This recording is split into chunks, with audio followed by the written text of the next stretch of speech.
Chronicles 25. Moreover, David and the captains of the army separated for the service some of the sons of Asaph and Heman and of Jeduthun, who should prophesy with harps, stringed instruments, and cymbals. And the number of the skilled men performing their service was, of the sons of Asaph, Zaccur, Joseph, Nethaniah, and Asherlah. The sons of Asaph were under the direction of Asaph, who prophesied according to the order of the king. Of Jeduthun, the sons of Jeduthun, Gedaliah, Zeri, Jeshiah, Shimi, Hashabiah, and Mattahiah, 6, under the direction of their father Jeduthun, who prophesied with a harp to give thanks and to praise the Lord. Of Heman, the sons of Heman, Bukiah, Mattaniah, Uzziel, Shebuel, Jeremoth, Hanani, Eliathah, Gidalti, Romamti-Ezer, Joshbekashah, Malathi, Hathir, and Mahaziah. All these were the sons of Heman, the king's seer, in the words of God, to exalt his horn. For God gave Heman 14 sons and 3 daughters. All these were under the direction of their father for the music in the house of the Lord, with cymbals, stringed instruments, and harps for the service of the house of God. Asaph, Jeduthun, and Heman were under the authority of the king.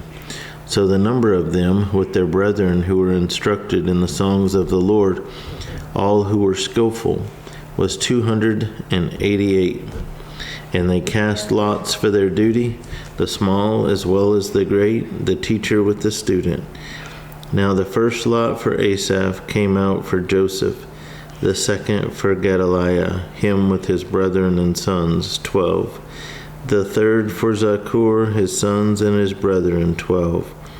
The fourth for Jizri, his sons and his brethren, 12. The fifth for Nethaniah, his sons and his brethren, 12. The sixth for Bukiah, his sons and his brethren, 12. The seventh for Jesarela, his sons and his brethren, 12. The eighth for Jeshiah, his sons and his brethren, 12. The ninth for Mattaniah, his sons and his brethren, 12. The 10th for Shimi, his sons and his brethren, 12. The 11th for Azarel, his sons and his brethren, 12. The 12th for Hashabiah, his sons and his brethren, 12. The 13th for Shubael, his sons and his brethren, 12. The 14th for Mattahiah, his sons and his brethren, 12. The 15th for Jeremoth, his sons and his brethren, 12.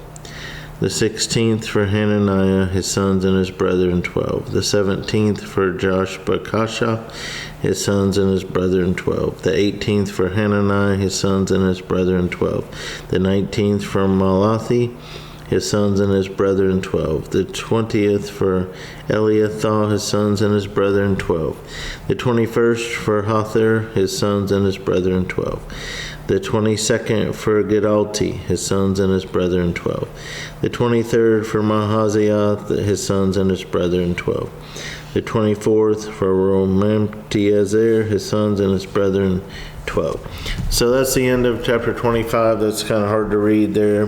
The last verses 10 to 31, all ending with his sons and his brethren, 12. So sometimes you might think, why do we have this in the Bible?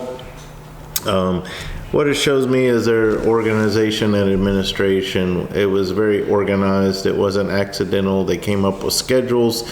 They all had assignments. They all had jobs to do. And so everything had an order to it and had to be managed. And so that lets us know, not to be lazy, to take our responsibilities seriously and to fulfill those responsibilities. That's the end of chapter 25.